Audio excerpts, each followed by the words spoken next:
Hello, everyone. Thanks so much for being here and patiently waiting while we set up.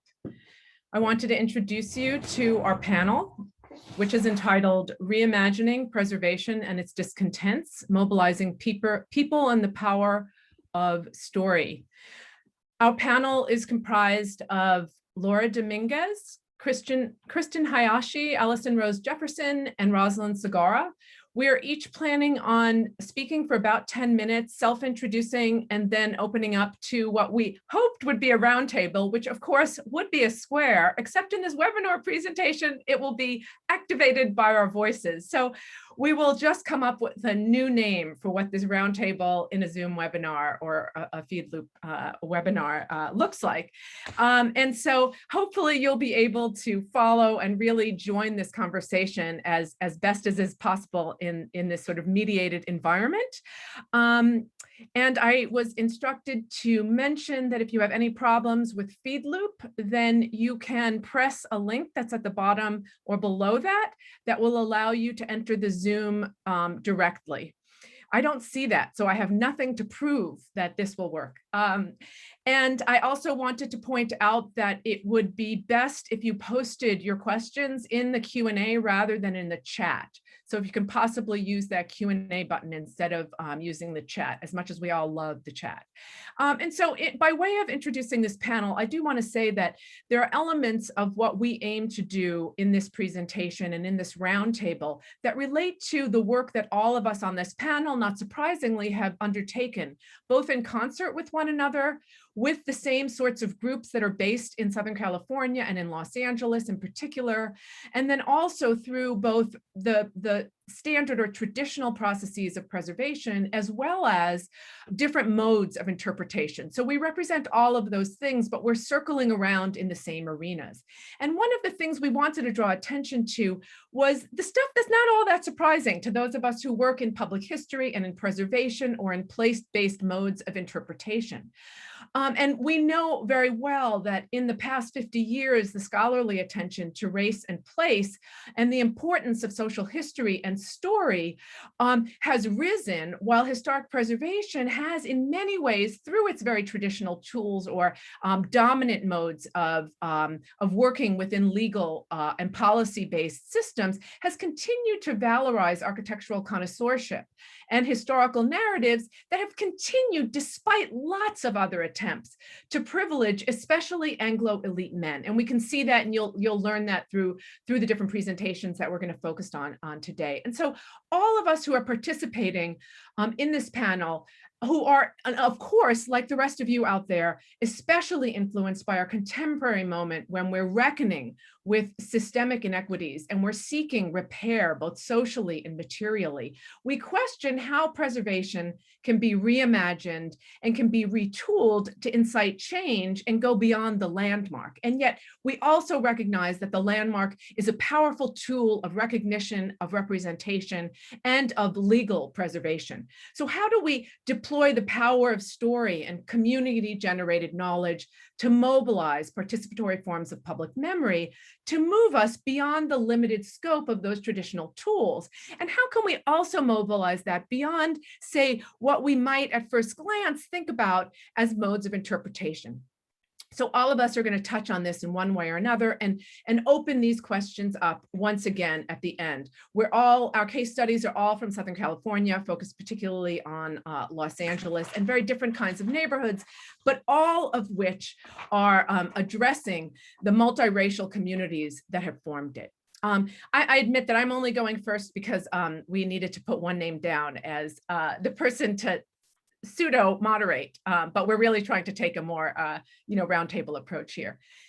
Okay, so I'm going to go into a new whirlwind in which my case study is presented, and it's a whirlwind because there's more I would like to do than I can do, of course. And let me just, here we go, start here. So I am Kathy Gudis. I'm an associate professor of history and director of the public history program at UC Riverside. I've served as an ACLS Mellon Society and Scholars Fellow in residence with LA Poverty Department, Skid Row History Museum and Archive in downtown LA. The image that I'm sharing has to do with some of the projects of LA Poverty Department, which formed in 1985, comprised largely of unhoused people living in the Skid Row area.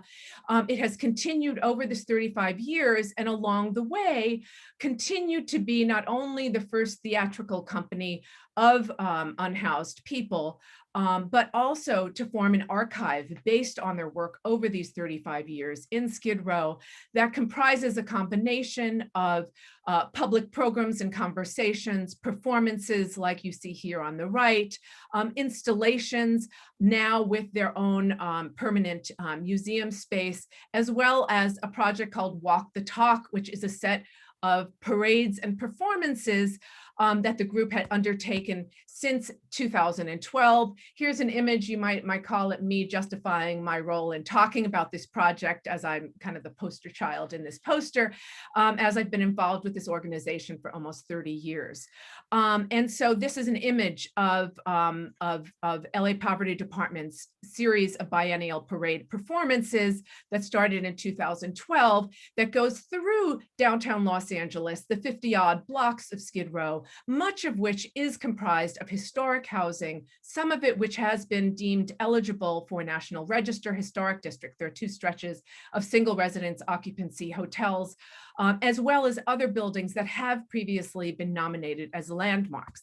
And so what I want to do is talk about the ways in which the programs of this organization, which are community-based, have highlighted the stories of people and that really push to the foreground questions that I do not have answers to.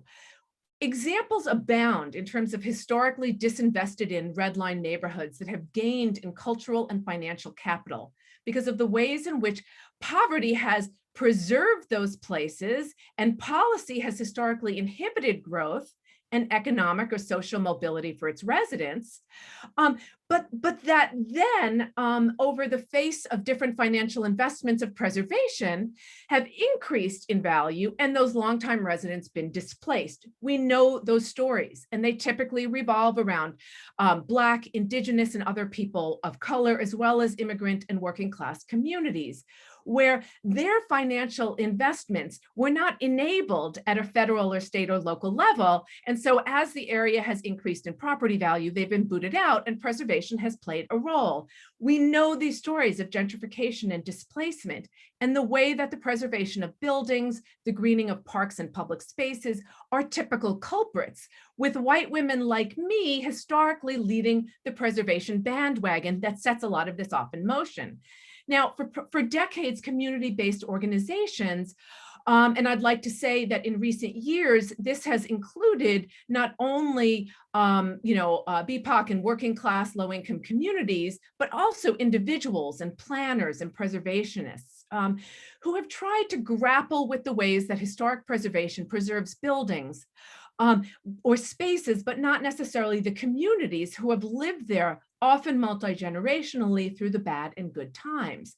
Their stories are intertwined in the material fabric of the built environment, but less guaranteed in terms of preservation through the traditional tools of the field. And so while we've noted the importance of place through preservation at global levels, we don't always preserve the rights of people to remain in situ or in place. So this is increasingly, of course, pressing in the face of the mounting crises in LA around income gaps and actually affordable housing, the majority of which is in fact historic. Now, I don't have answers to these questions of how we preserve buildings and we preserve rent stabilized and low-income housing. I raise this as a central question undergirding the example of this particular place and community who have been advocating for their rights to the city, and in particular to the 50 blocks or so that have come to be called in the last over 50 years Skid Row in downtown Los Angeles. My particular focus is on Los Angeles Poverty Department, as I mentioned, whose purposefully ironic name and acronym, the acronym meaning the other, LAPD or Los Angeles Police Department, is purposefully ironic, and whose own stories of place and people are told through their various performances, oral histories and recordings of events in Skid Row. I'm just showing some of those images here as I did before. Some of those performances and public projects include this one in the center of State of Incarceration, which combined experiences of members in very deep reflection on the impacts of the carceral state, projects that forthrightly address planning, as in this image here and some others I'll show in a moment. This called Agents and Assets, which is about the drug wars and the role of the FBI and others in planting crack cocaine in downtown. And this about the financialization on the bottom here, a microhistory of world economics, which took place in a park, Pershing Square, of course, has entwined with the history of the unhoused that looks at the financialization of markets on a global level. So these are important projects, along with festivals that have taken place in Skid Row at Gladys Park, in which 1,000 people come together, and which we also do interviews of those participants in the neighborhood who are both artists and residents and activists for the most part. So in the context of this particular panel, and I'm actually going to call out to one of my colleagues to try and interrupt me with a time, because I didn't start my clock, and I'm really sorry about that. So the Skid Row Museum and Archive is one of the projects of LA Poverty Department in which all of these records and community stories are collected. And they also began to be deployed or utilized as part of a public art project, which was intended to be a version for Skid Row of Hollywood's Walk of Fame, those stars that are engraved in Hollywood Boulevard, marking the Hollywood history of place. For Skid Row, the intention was that these would honor people from the community who had made a difference in the lives of unhoused and impoverished people of the neighborhood, and that they would be installed as plaques in the sidewalks.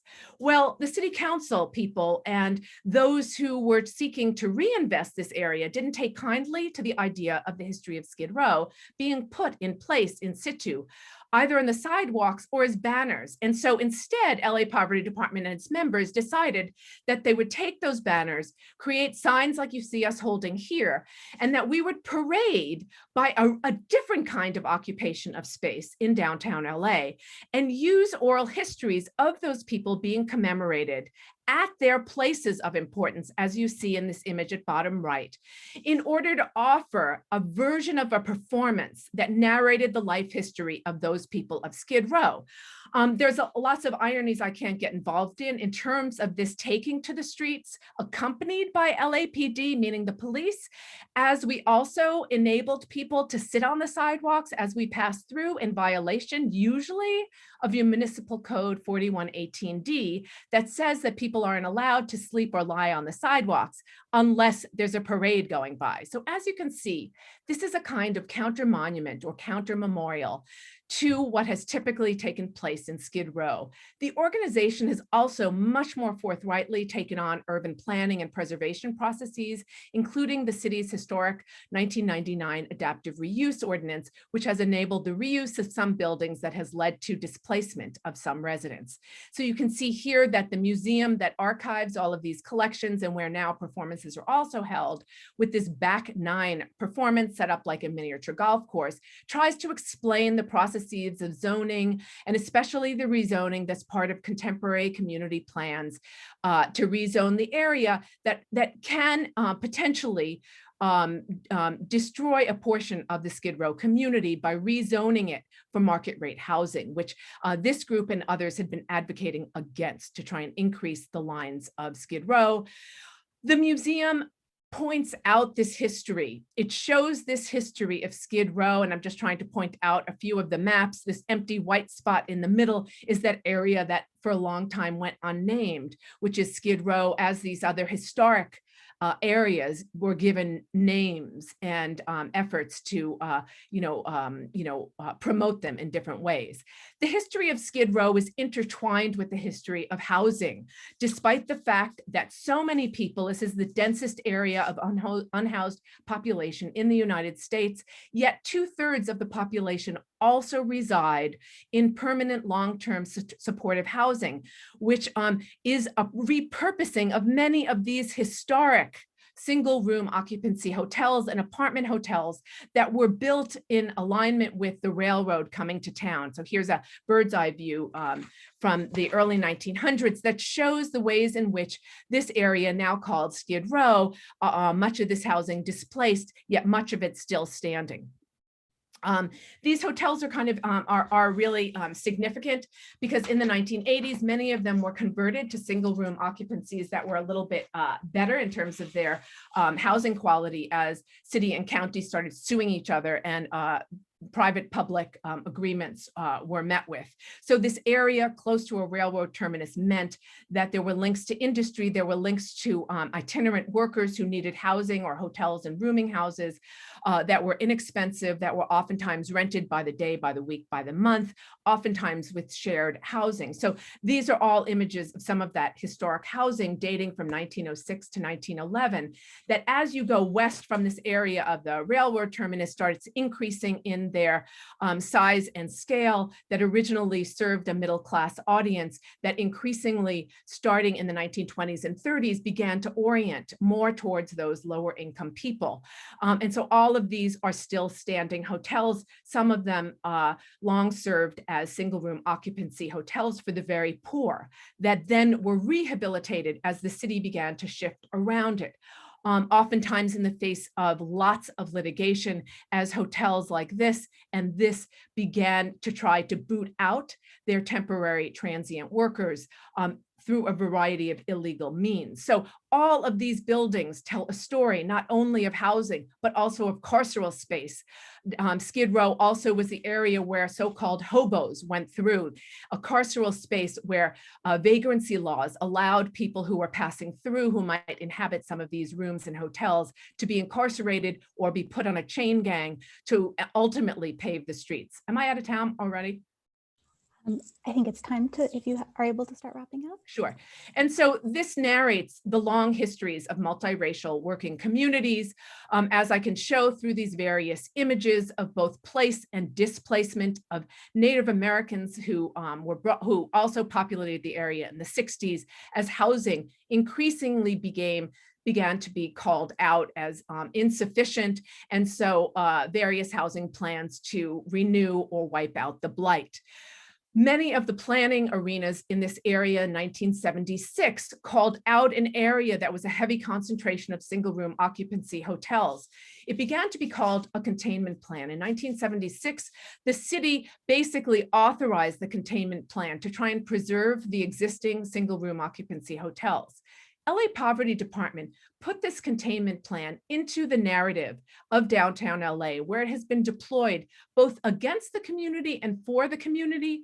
It ended up in preserving a great deal of housing, as we can see in these images. I'm going to go through just super fast. I had way too many things going on, but also preserving the narratives of the people.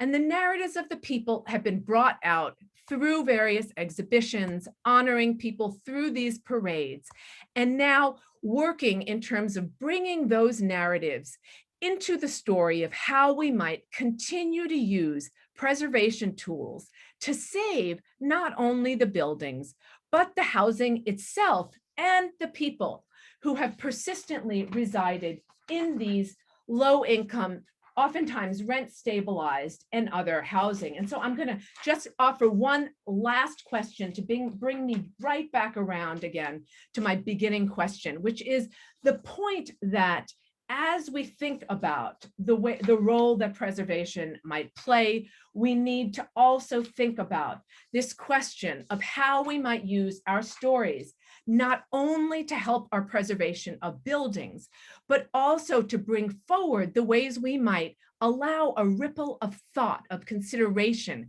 of art, of creative engagement, of community stories, to not only address how we produce memorial spaces, how we change the dominant narratives of American ownership or legitimacy or belonging, but how we also question whose heritage comprise these areas, and how history and memory, community use, and cultural participation allow people to lay claim to that area, to justify rights to place and to community.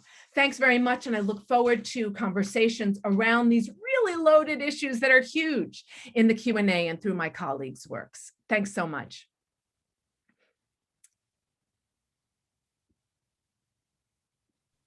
Thank you very much, Kathy. Here, I'm going to try sharing my screen next. And hopefully one of my colleagues will let me know if there are any issues with seeing my screen. Okay, I'm going to just move this up. Okay. Good afternoon, everyone. My name is Laura Dominguez, and I'm a PhD candidate in history at the University of Southern California. I also hold a Master's of Historic Preservation from USC and previously worked in advocacy and education for San Francisco Heritage and the Los Angeles Conservancy. And I'm also a founding board member of Latinos in Heritage Conservation. And so I want to start by sharing a story from my time at the Los Angeles Conservancy that encapsulates one of the ways that we see power and bias informing whose histories can be preserved in place. In 2015, I helped organize a workshop about historic cultural monuments in partnership with the city's Office of Historic Resources, specifically designed to help community advocates nominate places with historical and cultural significance for local designation. In other words, sites without architectural value. A member of the Cultural Heritage Commission attended the workshop and made a few comments about the politics of landmark designation. And he ended with a statement about why we call our local landmarks historic cultural monuments, or HCMs. In his view, the goal of the program was to protect great works of architecture because these kinds of resources best fit the definition of a monument, and that we ran the risk of diluting the program if we nominated too many vernacular resources.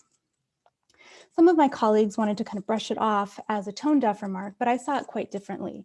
I thought it was actually a very honest statement that confirms what many of us already know, that our existing programs are weighed down by gatekeeping, exclusionary language, and other forms of structural inequity, and that they were never created with the histories of marginalized communities in mind.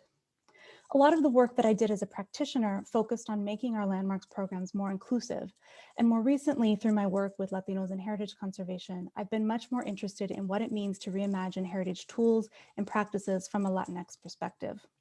So I'm looking forward to our conversation about how we can go beyond the landmark, but for now I want to speak for a few minutes about efforts to designate the International Institute of Los Angeles as a local HCM. The International Institute is located in Boyle Heights, an East Side neighborhood of Los Angeles known historically for its ethnic diversity and working class character. A number of different immigrant groups trace their roots to Boyle Heights prior to World War II, after which it became a predominantly Latinx community. A lot of its historic fabric has been erased. The neighborhood was ripped apart by freeways and bears the consequences of redlining, but residents continue to fight for what remains. Currently, there are only 17 extant HCMs in the neighborhood, which represents less than 2% of all HCMs citywide. I started digging into the International Institute during a research seminar in my first semester of graduate school. It was founded in 1914 as a branch of the YWCA, and it was one of more than 50 institutes that opened nationwide during the Progressive Era. The Institute provided social and immigration services to first and second generation women, who were mostly women from Asia, Mexico, and Eastern and Southern Europe. The Institute took a more liberal approach to Americanization than other charitable agencies. Its leaders believed in cultural pluralism, or the idea that diversity was the backbone of American democracy, and it hired immigrant women as social workers to connect with clients and provide a higher level of care. In 1924, the same year that Congress tightened racial restrictions on immigration and citizenship, the organization moved to 435 South Boyle Avenue. It picked that location because it wanted to be within walking distance of a majority of its clients. Shortly thereafter, it started hosting public festivals, social clubs, and a larger range of classes. Within a decade, the Institute had outgrown its existing building, so the board commissioned architects Walter Weber and Sumner Spalding to design a custom headquarters in the Spanish colonial revival style. This is where I began asking questions as a scholar. I wanted to understand what it meant for an Americanization institute to carry out its work in a building wrapped in the Spanish imaginary. How much did they engage in colonial discourses, and what were the consequences for the women they served? I was reading a very rosy picture and some old secondary literature that didn't really get at issues of power and space, and I wanted to learn more about the experiences of the women themselves. I had a difficult time finding these stories in the archives. I learned that a lot of the organizational records had been lost, so I had to build an argument using primary sources that reflected the perspectives of its all-white board of directors and executive staff. I ended up writing a journal article that looked at how the Institute helped maintain settler colonial projects in Los Angeles through state-sponsored experiments in the 19-teens and 20s and the commissioning of this building in the 1930s. In this singular place, I argued, Institute reformers balanced their progressive mission to ease and celebrate the transition of immigrant families into the city with their careful commitment to preserving white racial fantasies. The colonial architecture ultimately helped crystallize a set of ideas about who belonged in Los Angeles and where. While I was developing this research project, the LA Conservancy learned that the International Institute planned to place the property on the market as a development opportunity. The organization is still in operation, but it had relocated its essential functions to another facility years prior. The building's location near mass transit and its easy access to downtown added to its appeal, although any proposal for redevelopment would have likely met fierce opposition from anti-gentrification organizers in Boyle Heights. There had been talk of landmarking this property for years, but the time and resources involved in preparing a nomination meant that the property sat unprotected until there was an urgent threat. Rosalind helped connect me with Boyle Heights Community Partners, which is a new neighborhood preservation group that agreed to sponsor the International Institute as their first HCM nomination. We expanded some of my initial research, including some leads from Kristen that helped us better understand how the Institute advocated for Japanese Americans during and after World War II. Slowly, we began to fill in the voices that were missing from the archives. We heard from stakeholders about how the Institute was one of the few places in LA where they or their mothers or other female family members felt safe to explore their identities. Through these stories, we were able to build a larger narrative about immigrant women as placemakers, describing how they took the canvas that the architects designed for them and imbued it with new meanings. They forged a tight-knit community that celebrated rather than suppressed the artistic practices, foodways, languages, material culture, and other traditions that women brought with them to the US. In this way, the site was emblematic of Boyle Heights development as a gateway for immigrant groups. The neighborhood was one of the few places in Los Angeles where non-white persons could live due to zoning rules and deed restrictions. And while many outsiders described the neighborhood's diversity as a threat, the Institute made its home here precisely because it wanted to be immersed in the communities it served. So while I was critical of the Institute in my scholarly work, the nomination process created an opening to explore a different side of its history, this one rooted in memory. We submitted the nomination in the summer of 2019 and argued that the property met two local designation criteria for its associations with social and architectural history. Going into this stage, there were a few things that troubled me. Though we were confident in our work, we knew first and foremost that the Commission had an inconsistent track record on properties associated with marginalized groups. So I tried to address this a bit in the nomination by playing up the architecture and the architects in key places.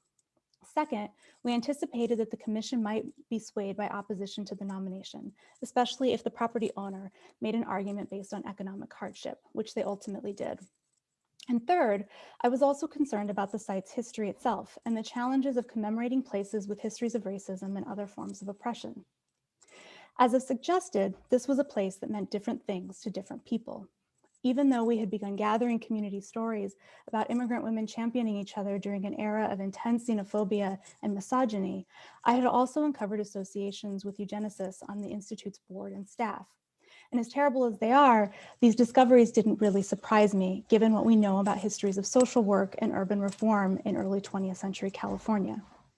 I wanted the nomination to convey this contested history so that it would be part of the public record, but I was also worried that the owner's representatives might argue that the racist practices of progressive reformers were grounds for denying the application. In other words, that they might try to borrow and adapt from our national reckoning with monuments and white supremacy. And I feared that those dimensions could overshadow the stories that were contained within the rest of the nomination. As it currently stands, Los Angeles's HCM program is not set up to handle these kinds of complicated or nuanced histories. It is primarily a land use tool, not an interpretive program. The technical language we use often flattens the stories that communities want to tell, and the markers and plaques go to property owners who can afford to pay the design and installation fees. These narratives become part of the city's institutional memory, but often remain invisible to a larger public. So far, the Institute's fraught history has not delayed its nomination. In the midst of the pandemic and last year's uprising, the Commission offered a favorable recommendation, and the nomination will head to a City Council committee for a final hearing next month. The owner has opposed the nomination on financial grounds, despite there being offers from preservation-minded buyers, and that situation is continuing to evolve. And we've also seen an outpouring of public support. I think one of the silver linings of the pandemic, if we can call it that, is that more people have been able to contribute public testimony via Zoom than are ordinarily able to attend an in-person meeting during the workday. And while there's a lot to be said about equity and digital divides, virtual hearings are creating new lines of access into public processes and making them a bit more democratic. So to close, I'm left thinking still about process. How might we be more intentional when we start resuming in-person meetings about situating public hearings as commemorative events themselves or as sites of spontaneous storytelling? How will these spaces and rituals help us think through places with messy histories? And how might we treat that process as a foundation for other forms of interpretation down the line? So I'm going to leave it there, but thank you very much, and I look forward to the conversation. I'm going to stop sharing my screen. Excuse me. There we go. Thank you. Okay, greetings everyone. My name is Kristen Hayashi. I'm the Director of Collections Management and Access and a curator at the Japanese American National Museum in Los Angeles. And I'm also a board member for the Little Tokyo Historical Society, also based in Los Angeles. And a board member for APIA HIP, Asian Pacific Islander Americans in Historic Preservation. And all three of these organizations have been really integral to preserving the history of the Japanese hospital in Boyle Heights, which I'll talk about as a case study today. I started research on this project while I was a graduate student. It was a preservation class that Kathy taught, actually. And so this project started about 8 years ago, and it continues to be ongoing today. I wanted to start off by just saying that I know that we're all aware of the alarming number of racial incidents and hate crimes that have been targeting Asian Americans over the last year. And I want to just point out that, you know, systemic racism and racial violence towards Asian Americans is not new. And it's been, you know, really integral to the Asian American experience ever since immigration started in the mid 19th century. But I think it's lesser known. And so it's really important for us to convey these histories. And so I think while the Japanese hospital anchors, you know, these themes of de jure and de facto discrimination, as well as the ways in which Asian immigrants and other ethnic communities were associated with disease. I think it's really relevant to this contemporary moment, but I also am very hopeful that the story provides inspiration. In this case, you know, Asian immigrants weren't just victims of this discrimination, but they were victorious in navigating a lot of the legal and sort of practical discrimination that intended to hamper their social mobility. So as I mentioned, the story has become, you know, especially relevant, I think, in the last year. And so this is a promotional video that we put together at JANM for a talk on the Japanese hospital. And so I'll just use this as a way to sort of tell you the history. So in the early 20th century, Japanese and other ethnic minorities or groups were often ineligible for adequate healthcare. And so in 1926, 5 immigrant Japanese doctors decided to ameliorate this by incorporating a hospital in Boyle Heights. And their application was denied by the California Secretary of State, saying that they violated the Alien Land Law, which was a piece of legislation that prohibited aliens ineligible from citizenship from owning land. That became more stringent in the 1920s and made it even difficult to lease land. And the immigrant doctors could have stopped there, but they didn't. They fought it. They took their case to court. It ended up at the California State Supreme Court. The court ruled in favor of the doctors, and ultimately the case went to the US Supreme Court. And in 1928, the US Supreme Court upheld the lower court's ruling, and the doctors were able to establish the hospital. It opened in 1929, so I previously showed you an image from that opening day. And so the Little Tokyo Historical Society knew a little bit about this history. They felt like it needed to be preserved in some way, and they felt that a historic cultural monument designation by the city of Los Angeles was very fitting to help preserve and tell the story. And so they just, you know, as an all-volunteer organization, they needed someone to help them research and write the nomination. This was another driving factor. When you look at the list of City of Los Angeles historic cultural monuments that represent the Japanese American experience, you realize like how few there actually were and continue to be, considering that the Japanese American community has had this long history in Los Angeles since the late 19th century. So at the time we were considering a nomination for the Japanese hospital, there were only 7 designations out of over 1,100 in the city that represent the Japanese American experience. And since then, there've been a couple more that several of us on this call have been really integral in helping to achieve. And Laura mentioned the International Institute that will soon hopefully be added to this list, as well as another one that Rosalind is working on. So I think incrementally, you know, we're establishing more of a presence for the Japanese American experience on the City of LA's list of historic cultural monument designations. We felt that a designation at the city level would really validate this history and provide additional representation for this important story. But like the International Institute, we had very little archival documentation or records to help piece together this history. The records from the hospital, the patients, and also those who worked there were nowhere to be found. And so while we knew about the Supreme Court cases and could, you know, look up some of the history through newspaper research, we really needed to get more about the impact of the hospital in the community. And so we turned to the community to sort of gain knowledge about that. And we also depended on members of the public and community members to provide testimony, because the owner of the now former Japanese hospital building was not supportive of this nomination. So as we started to gather more information, we just heard these really powerful stories from community members that I think helped us to get a better understanding of the hospital's impact.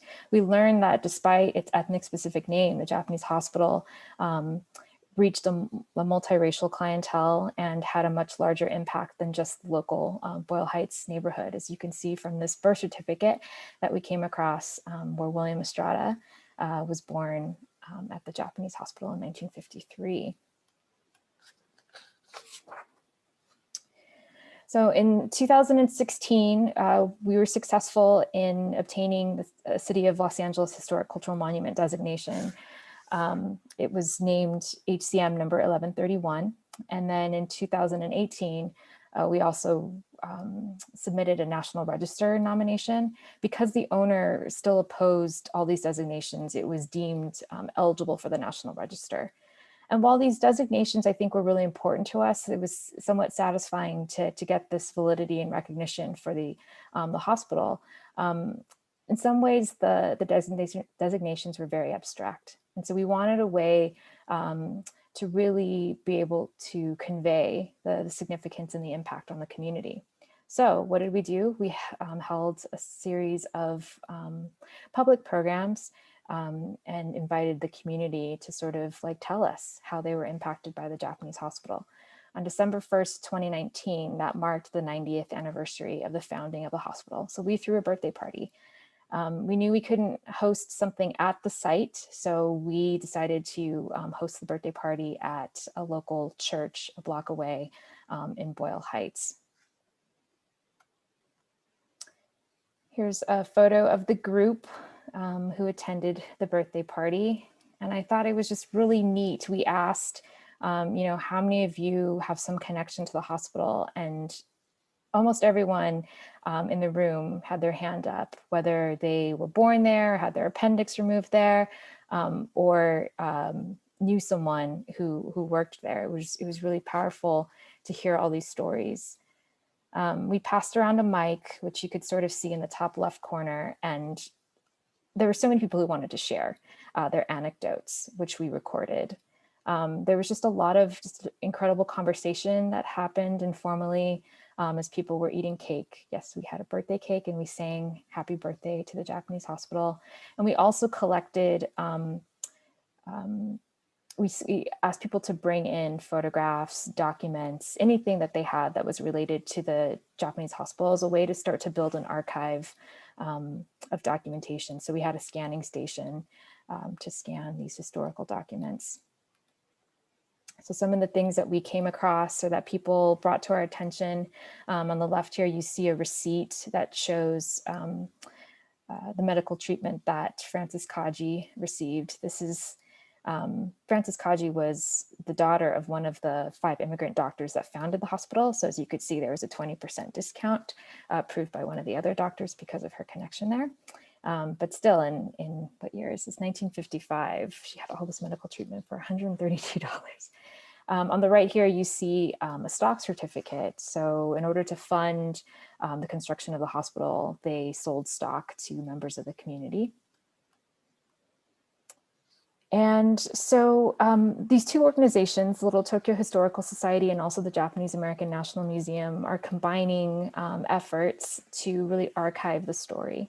So it turns out at JANM, we have quite a few photographs and documents that help to tell the story, but it's really been complemented by this information that we're crowdsourcing from the public. So at this point, I think we're still trying to determine how we can share all this information with the public. That's still a work in progress.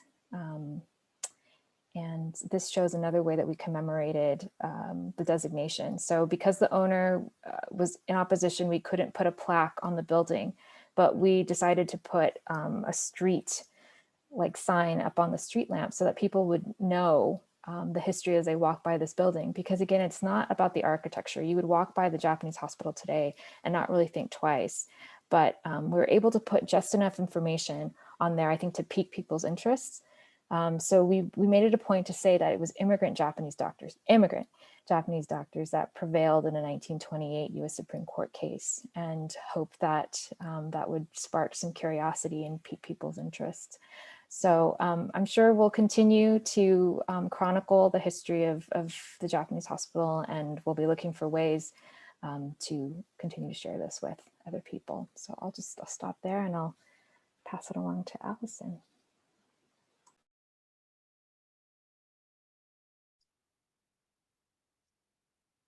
Okay, hello everyone.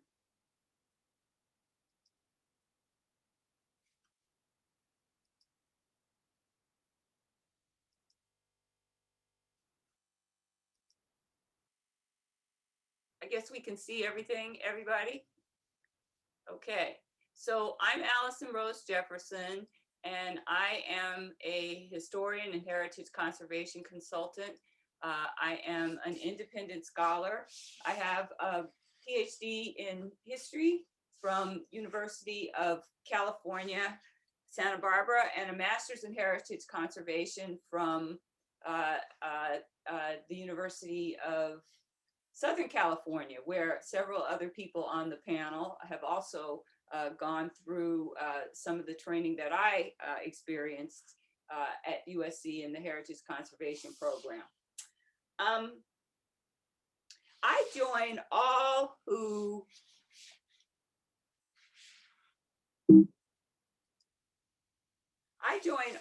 labor to convey individual narratives and national values in shaping the histories of who we are as Americans and influencing the ongoing discussion about people in our society who are considered worth celebrating and remembering.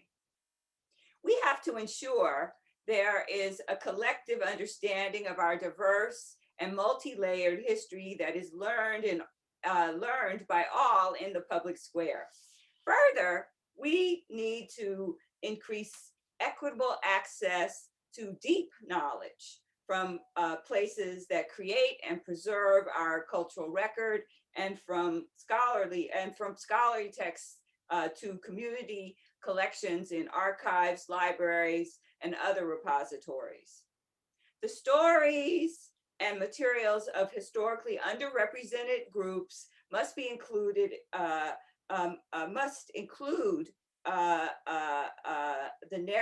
these narratives and cultural records to help ensure that more authentic, reflective, complex, and nuanced stories are revealed, preserved, and told, as this helps build an informed, culturally diverse, and civically engaged society. A project I am just beginning research on is to look at the Venice community members' attempt to use historic preservation for community preservation of the recognition of the history of the African American experience and affordable housing in a West Los Angeles community that is gentrifying. This research emerges out of research that I did for my book, Living the California Dream, African American Leisure Sites, which looks at African American community development in ex-urban Los Angeles around leisure places. And Venice, the Venice community was part of the Santa Monica African American community in the early part of the 20th century. So an informal group has tried to get an African American, the African American owned First Venice Baptist Church that was built in 1968, designated as a local landmark. The church property was purchased under a legal cloud in 2017 by a rich white family to build a McMansion project. Community members have organized to stop it and they've been attempting to use historic preservation in this effort. The congregation was founded in the early 20th century, and it's occupied other buildings which are not extant. And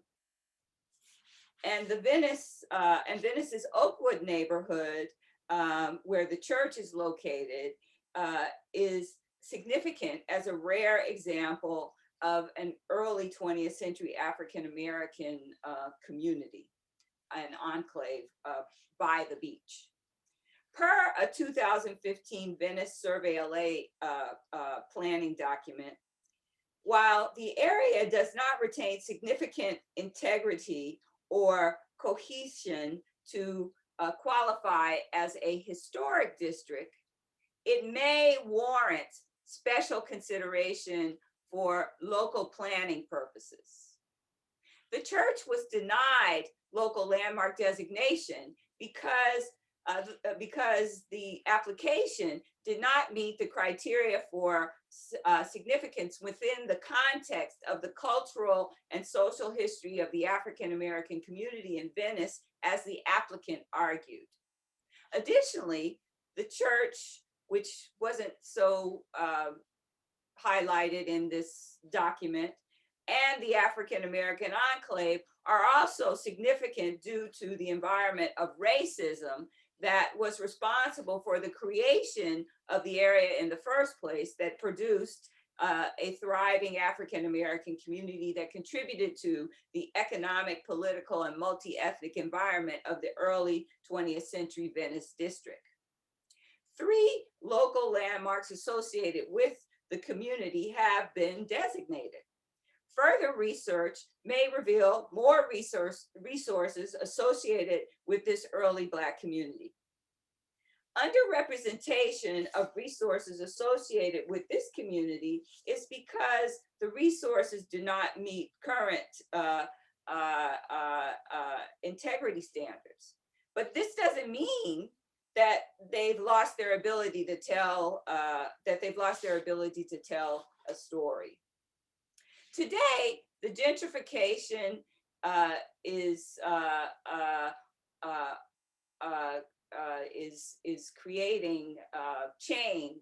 Today, gentrification is creating change in the character of the Venice Oakwood neighborhood. But preservation policies and city politics are also allowing the erasure of the historic cultural the historic culture and heritage of the Black pioneers of Oakwood. The early Black population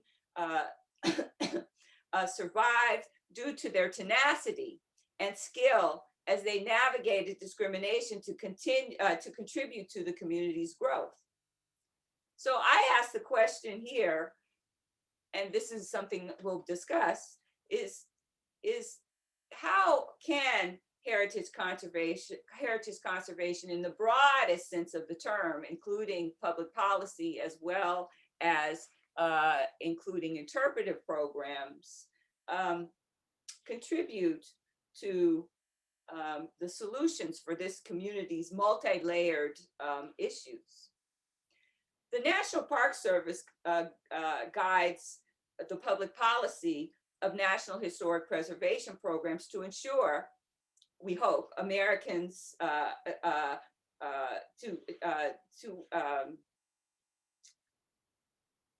engage. And so this policy is guided by the National Park Service to engage Americans with places and stories which make up the national identity. But with only 8% of National Register sites and 3% of National Historic Landmarks representing people of color, women, and members of other marginalized groups, a systematic reevaluation must occur for reform of preservation policy and governance structures which privilege architectural value and material integrity over social value. There has been some success with the Belmar a History Plus Art project, which tells a more complex American story that we hope will enliven the past in emotionally resonating ways for more diverse constituents now and in the future. Now, this is a celebratory program rather than, and it is public policy from the standpoint that it was something that was mandated by the Coastal Commission, but it is not something that will necessarily directly influence influence affordable housing and other things of that nature. In broad and innovative ways, this multifaceted educational, inspirational, and remembrance initiative, which includes a context essay, outdoor exhibition, lesson plans, and community engagement programming, reconstructs, reclaims, and reinserts a more complex American story about the erased historical Black life in the Santa Monica South Beach neighborhoods, which contributes to making the Bay, which contributed to making the Bay City's development and lively cultural life from the 1900s to the mid 20th century.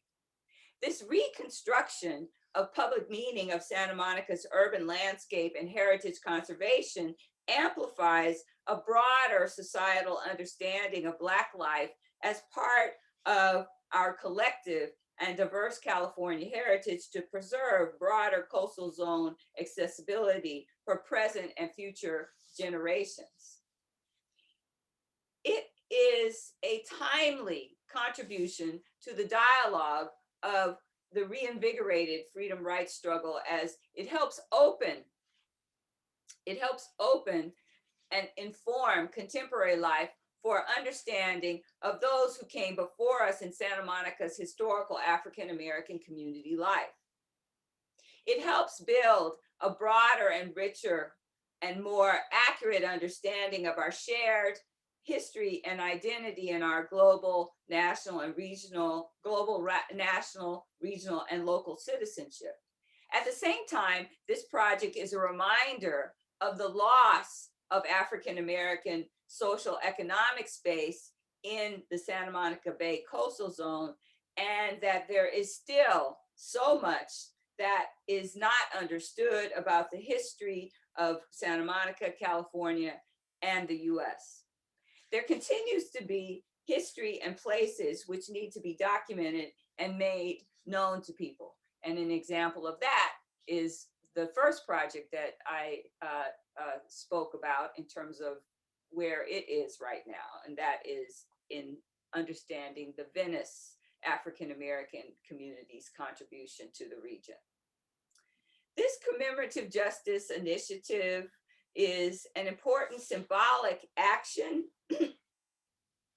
of equity and inclusion for social and environmental justice that recognizes African Americans and other marginalized communities have contributed to making the colorful history of Santa Monica that we have, and that we have a right to historical and cultural sites and a place in the American identity, along with access to clean air, clean water, and the enjoyment of America's natural and other resources.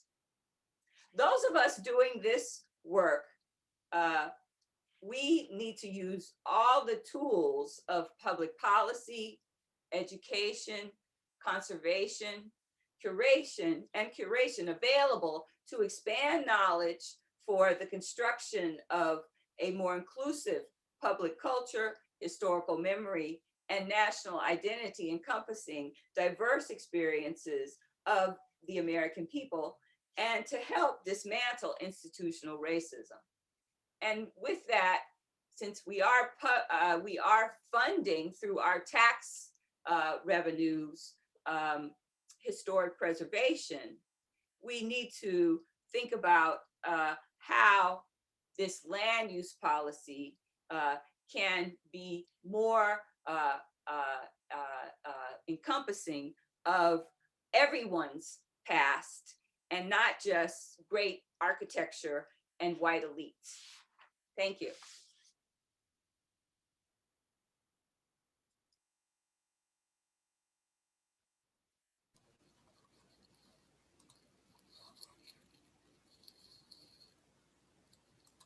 Hello, everyone. Just 1 second while I pull my slides up.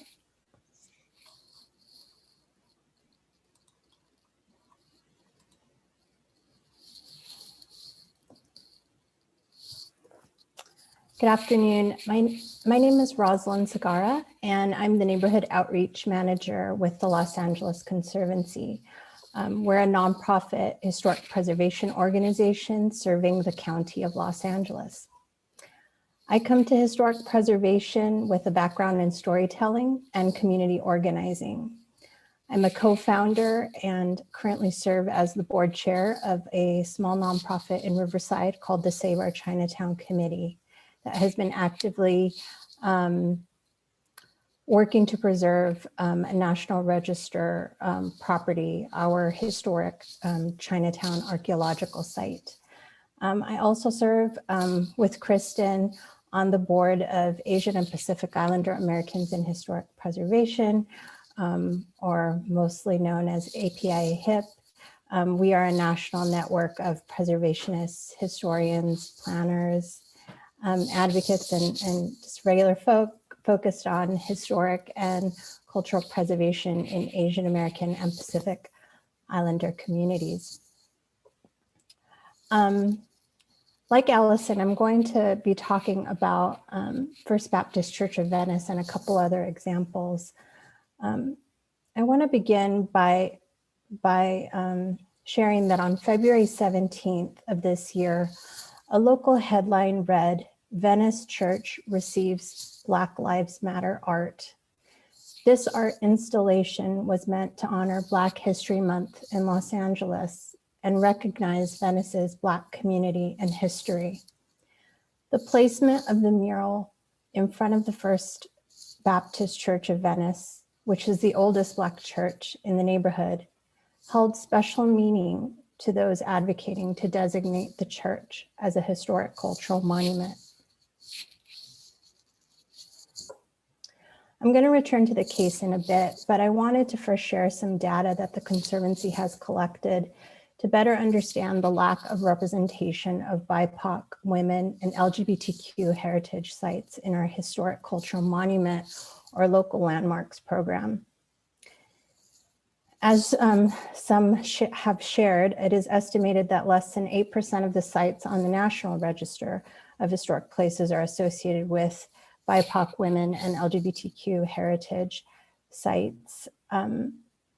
So these LA-based numbers tell me that for a city as diverse and inclusive as Los Angeles is, we still have a ways to go to achieve racial equity in our local landmarks program.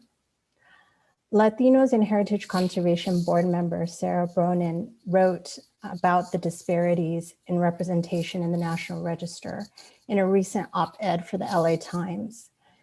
She wrote that the reason for this underrepresentation is an overly technical, legalistic approach to determining what merits designation.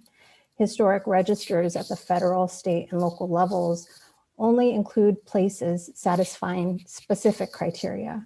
Typically, laws require that a site satisfy two elements for listing: significance and integrity.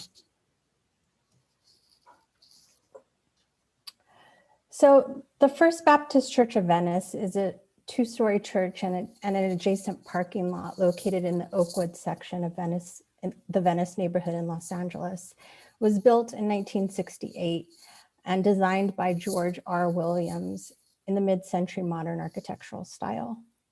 On the left is a picture of Bishop Holmes, who served as the pastor of the church for 45 years. From its construction until 2017, the church was home for the First Baptist Church of Venice, which was originally founded as a Black church in 1910 in the neighborhood. The nomination of the church was initiated in 2017 by local residents, following what many believed was an illegal sale of the church to media mogul Jay Penske, who planned to build his family residence on the property and the adjacent parcel. As part of the nomination, residents and past church members included personal stories about why the church mattered to them, how it was connected to the Venice's Black community, and why designation of the church was important now. City staff and Cultural Heritage Commission agreed that the property was ineligible for designation, stating that the property was not linked to any singular significant religious, social, or historical event, was not directly associated with any historic personages, did not embody the distinctive characteristics of an architectural style or building type, and was not associated with the work of a master architect. In addition, the church had not been previously identified in Survey LA, the citywide historic resources survey, and the council member and local neighborhood council were not supportive of the nomination. So the nomination failed in 2018. Yet despite this, residents continue to advocate for preserving the church and bringing it into public ownership. Community members have gathered outside of the church on Sundays, leading protests and vigils. The church remains a touchstone for community members who share sentiments like, "I don't know why they want to take away something that's on sacred ground.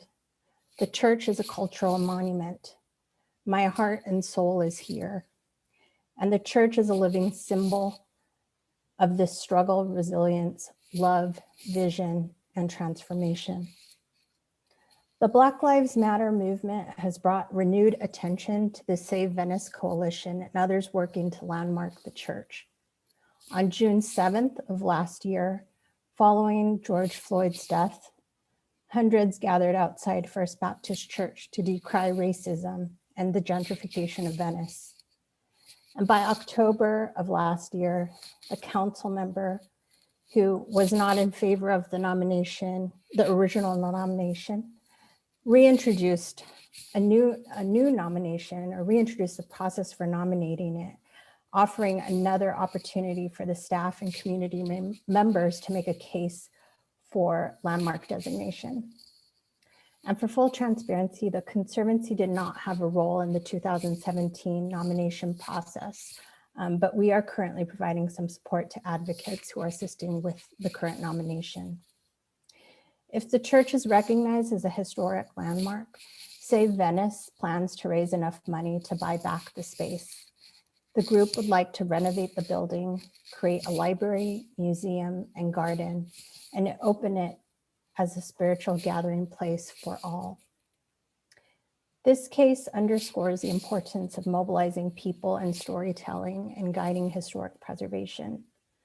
When efforts to preserve places become ever more personal and relevant to our community's current priorities and needs, I believe it becomes possible to engage new and broader support and shift public opinion for historic preservation.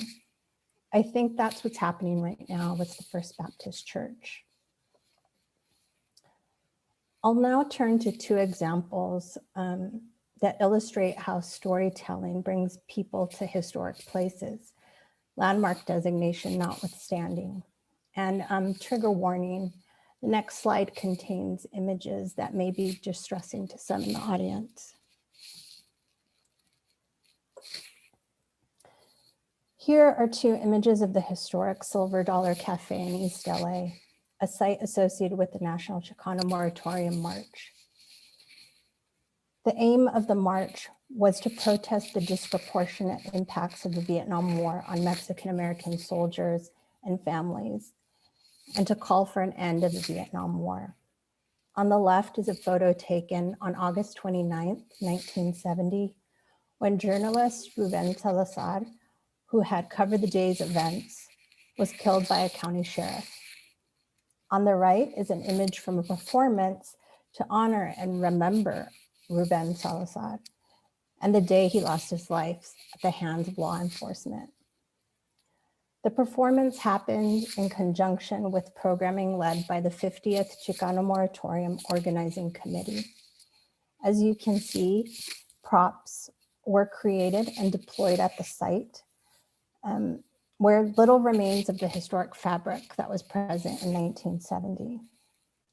Thousands of people participated in the 50th anniversary of the Chicano Moratorium last year, which included walking and driving the historic 1970 march route.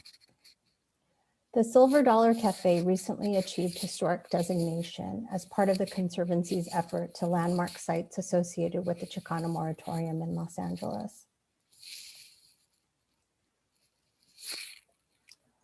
Sakura Gardens is a retirement community serving Japanese and Japanese Americans in Boyle Heights neighborhood of Los Angeles. Today, 64 elderly residents face an uncertain future as owners have recently revealed plans to convert their intermediate care facility into workforce housing. While the owners have stated they don't plan to immediately demolish the building, the threat of evictions has resulted in a groundswell of support for Sakura Garden residents, some of whom are centenarians and pictured on the left. Spearheaded by the Save Our Seniors committee and others who are wary of the owner's assurances. Part of this effort is a landmark nomination of the property and also organized rallies to bring greater visibility to this issue.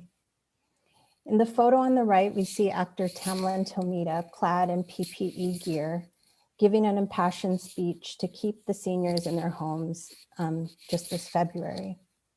She said, "It's not just a Japanese American issue," referring to the gentrification of Boyle Heights.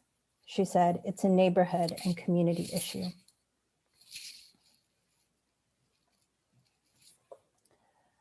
Lastly, I'd like to leave you with this image taken on March 13th at Love Our Communities, Build Collective Power, an event that was held outside of the Japanese American National Museum in Little Tokyo in Los Angeles.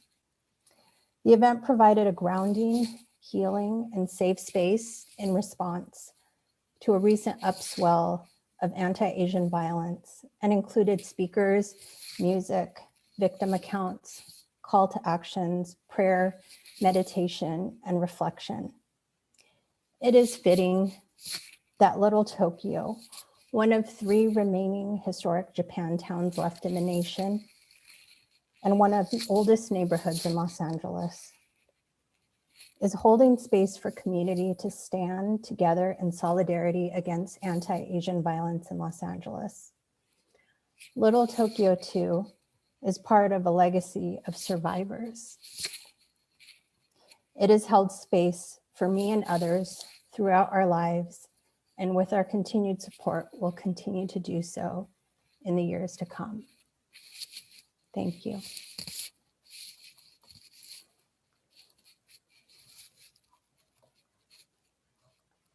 So we now like to start the Q&A portion of our presentation, and we welcome you to submit questions in the Q&A. We look forward to talking more about our individual case studies, or in general, any of the topics or themes that all the wonderful panelists have presented today.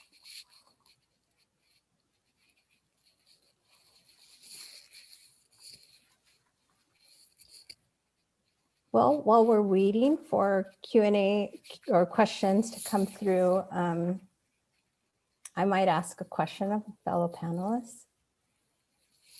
I think most of us, have been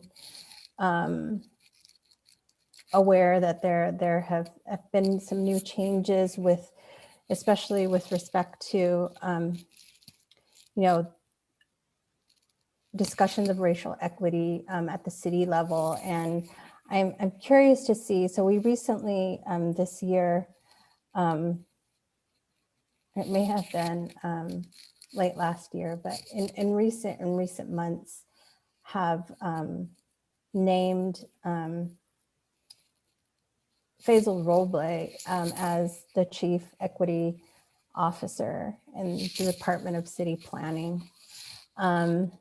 And I wonder how that, and maybe along with the position of Chief Design Officer, Christopher Hawthorne, how do those appointments help support the work that I think we're interested in doing in terms of, bringing racial equity in historic preservation in Los Angeles?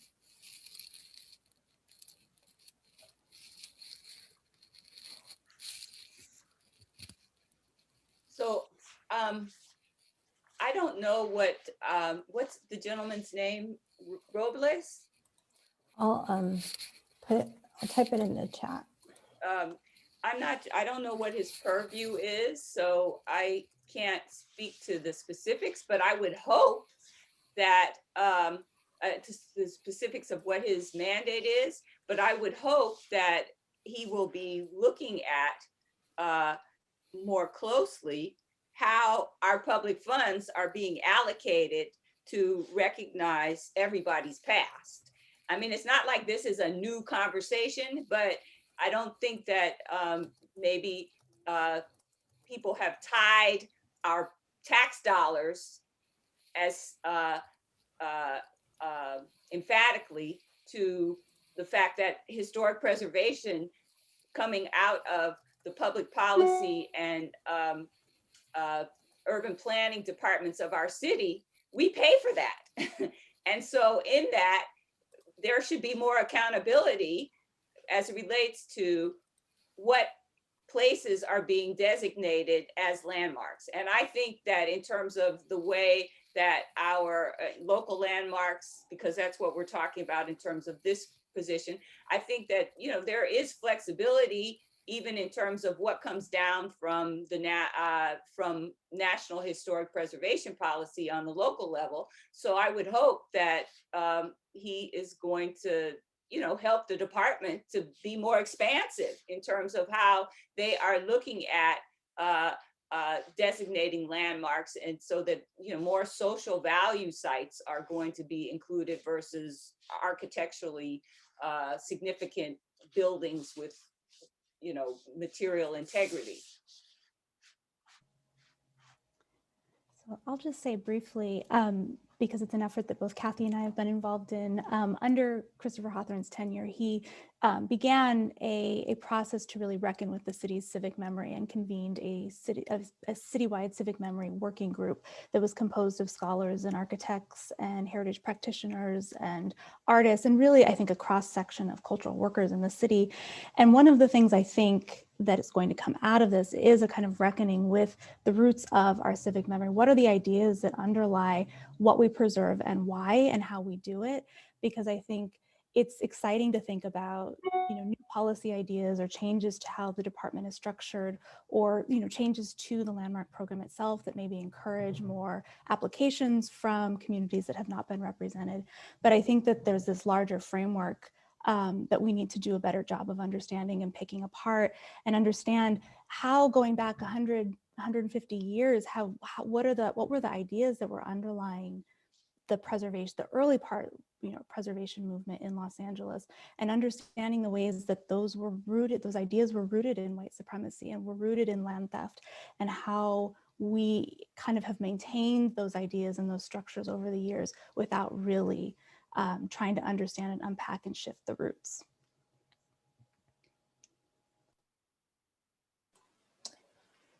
I guess I would say I don't know specifically, what this person can do other than continue to advocate and hold the Cultural Heritage Commission and the Office of Historic Resources staff, accountable, and recognize that there are these disparities. And I've been encouraged, when we've presented these nominations to the Cultural Heritage Commission over the last few years, that they have been really supportive of our nominations. But it is really disconcerting to hear, Laura's experience, and to hear like the sentiments of some of these people who are in the decision making or have these positions of power. And so I think, they need to review the criteria and some of these preservation tools. I mean, that's what we've been talking about. I think that the criteria in some ways is so broad that you could say anything counts, and that's an issue, because then it puts more onus on those who are submitting nominations to really,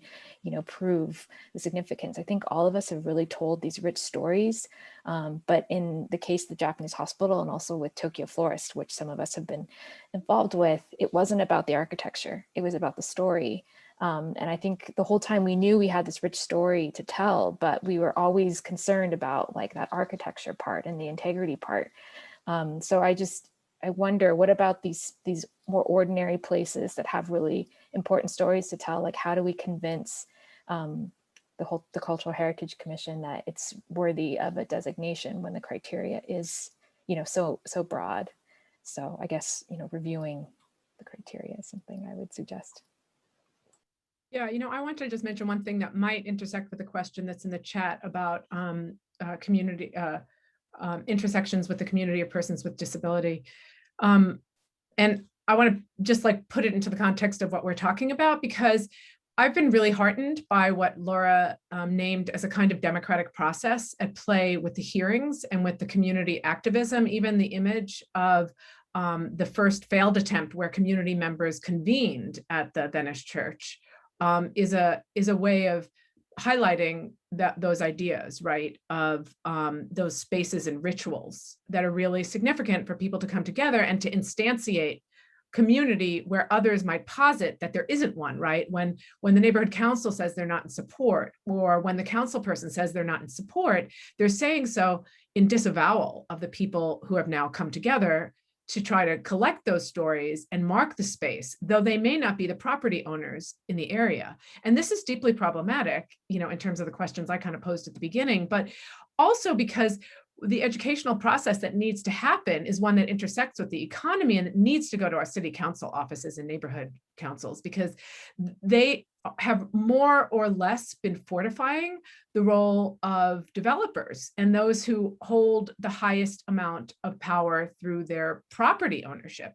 And that's deeply problematic. And so I feel like we're not in a great position to be intervening in this way unless we come up with the ways that what we're saying matters economically. And so I think that we need to do a lot more work in making that matter, and also bringing the city councilmen along the way. And I'm saying city councilmen because I have some specific city councilmen in mind who actually have been using even the notions of representation, of diversity and equity, and of affordable housing against preservation, which makes sense in some ways. You get a popular audience that way, but in the face of displacing people who have rent-controlled apartments that they've lived in for decades and are working class, right? And so we're seeing a lot going on in which the tools of preservation, history, and community are being wielded against the long-term social preservation of people. And the way I want to intersect with that question about ableism is that I've found it very interesting to listen to city council people in meetings talk about trying to put affordable housing into developments that are destroying rent stabilized housing. And when they do so, it's to retain a few units that might be for the very low income. But for the most part, very low income or no income people are not addressed at all. Those who are on state Social Security income, which is really, really low, and on which you cannot get housing, right? And so where's that in our discussion? And so it's been, a sidebar, right? And so a lot of the activism around at least housing and it is, related to that. The other elements of ableism do regard some of the ways in which preservation oftentimes is looked at as a way to avoid or sidestep some of those regulations, right? And that's not accurate either. And so there's a lot of messing with the different popular conceptions that are built on real things, right? It's not to say they're not, but that I feel like we need to just dig in another way that I haven't figured out. Sorry, that was another ramble, but. Does anybody else want to say anything before I say something? Yeah, so as it relates, go on, Rosalind, if you, okay. Because since I've already spoken, I want to make sure all of us have an opportunity to say something. So, one of the reasons that I was raising my question around what was going on in Venice and, just looking at how I am, thinking about having in doing the research, there is the public policy aspect of it, which is the urban planning aspect, and then there's the interpretive aspect. And it's a community-based project in terms of saving Venice, but how do we as historians and heritage conservation people within our community of scholars, as well as intersecting with community members who are not in we have multiple communities, but are in our other community as citizens of Los Angeles, how do we help them to figure out, this is great, but this isn't the piece you need in terms of urban planning to get affordable housing. And this goes back to what Kathy is saying. I have certain tools within my wheelhouse, but I don't have all those other tools, and I'm not being paid as a consultant. So how do we, as professionals in heritage conservation, public history, and academic history, intersect and help people in that way? I'm not sure of that. And that was my question as it relates to, how heritage conservation might, in the broader sense of the word, contribute to this neighborhood stabilization.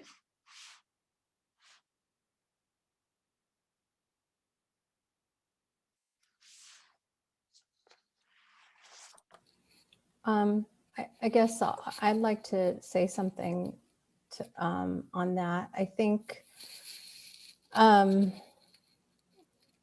we have to be willing to find allies in different fields with different expertise to be able to share resources with community members when, our resources are just simply not enough or simply not going to get them the outcome that they're hoping for.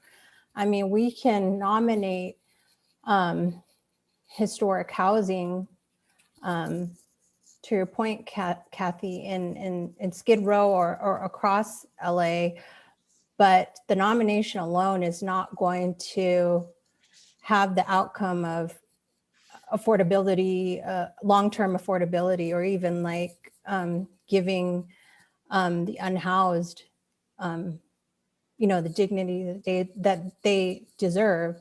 So I think it's kind of recognizing that we have certain skills and tools, but we don't have all the answers, and there's certainly experts who have more resources than what we have.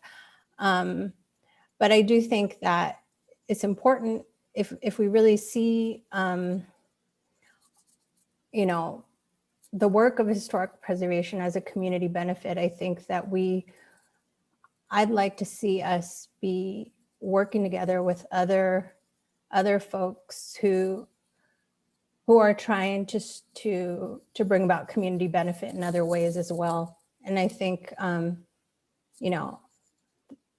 that will be a different kind of historic preservation, I think. I see some questions coming in.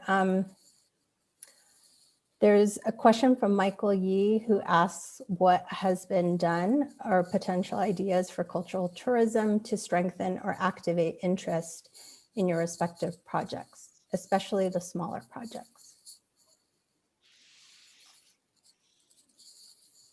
Well, since I have the project right now in Santa Monica, the Belmar History Plus Art Project, that is an interpretive program that is around a park, the historic Belmar Park, which was named for the African-American community in the South Santa Monica Beach neighborhood that was lost.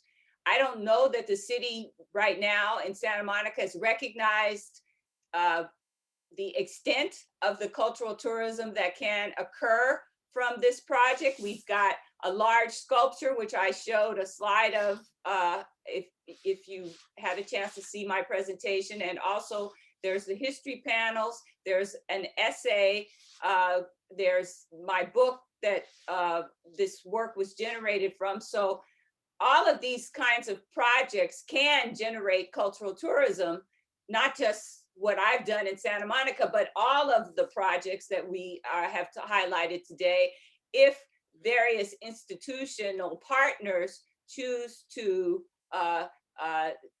grab onto that and work with the community to get people to come and look at these places.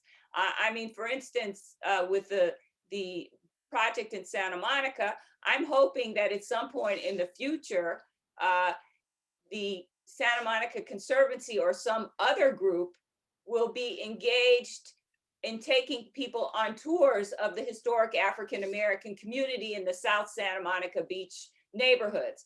I've already just myself had some requests for people based on them seeing an article that was in the LA Times by Jeanette Morantos about a tour of the area. I have had people contact me and they want me to take them on a tour.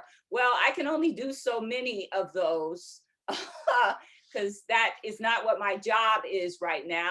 But and you can do a self-guided tour of the panels, and potentially you could do a self-guided tour of the neighborhood if you have all the tools. So all of these places that we've discussed have the potential for cultural tourism. And particularly since Kristen is at the Japanese American Museum, at some point they could do tours. And Roslyn is at the LA Conservancy. They do tours. And so, the possibilities are there.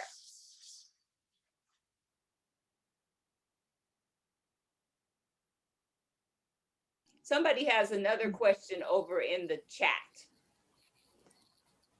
So, just to respond very quickly to the cultural tourism question, I mean, I think it's very fraught, so I'm going to just answer very briefly, but I think it's been part of the conversation we've had as we've thought about the International Institute and what its future uses might be, and how a future owner might potentially try to reactivate on a kind of temporary or permanent basis the interior and exterior courtyards for cultural events and performances, and to try to sort of honor the spirit of what those spaces were originally used for. as part of an adaptive reuse project at the site. And I think that those kinds of ephemeral commemorations might go a long way in helping to interpret the history beyond, what the nomination itself does.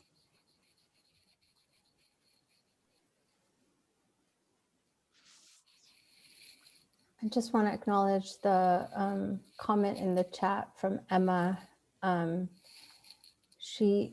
From her perspective, one strategy is to embed ourselves in government.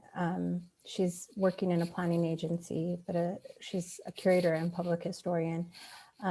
So she feels that that strategy would become more fluent in the tools and methods of community development. I think we agree. We need to be everywhere at all times. Would any of the panelists like to ask a question, perhaps?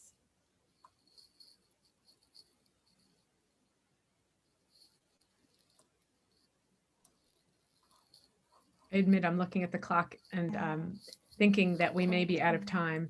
Yeah. If there's, and I think it ends at 2. Yeah, I see. I just saw. Yeah, but I feel like we have so much more that we could, talk about, and there's so many approaches, and this is a really rich topic that everyone has, approached with, I think other kinds of solutions.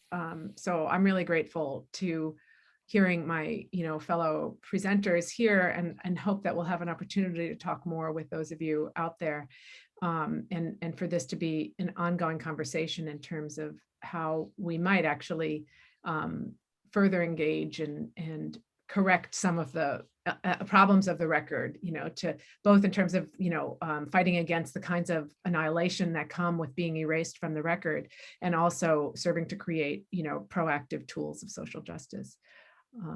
So I know that the audience can't see all of you, so maybe we can each conclude, and I'll say thank you so much. Really an honor to be sharing this Zoom space with all of you. Thank you so much for tuning in today. Thank you, everybody, for coming today.